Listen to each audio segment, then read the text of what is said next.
more than 300,000 illegal Chinese came to the Philippines. Ako, nagtataka nga ako kung bakit ang karamihan ng mga Chinese na nagpunta rito may pera eh. Oo. Samantalang doon sa China, Madam Speaker, naghihirap po ang mga tao doon. Ang mayaman doon, yung members lamang ng Politburo na wala pang 3 million. Subalit karamihan ng agricultural lands ng China, may hirap. They cannot even own their lands. They cannot even build their own houses. You see?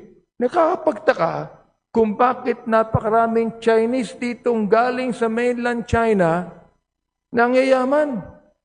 Oo, nakakabili ng malalaking property. Sumusuporta sa mga politiko ng pera. Kailan po kayo last na nagpunta ng China? I think, China? Ay, hindi na po ako napupunta ron. Mula nung binubuli tayo.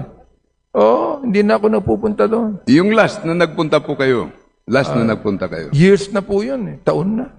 Kaya, Madam Hindi na po Speaker, ako I would napupunta. understand na sinasabi po niya na walang mga bahay, mahinang agrikultura, Madam Speaker, dahil hindi pa pala siya matagal na. Ang para sa kaalaman po natin ng ating pero siguro alam naman niya yan. Ang China po ay pangalawa na sa ating GDP sa buong mundo.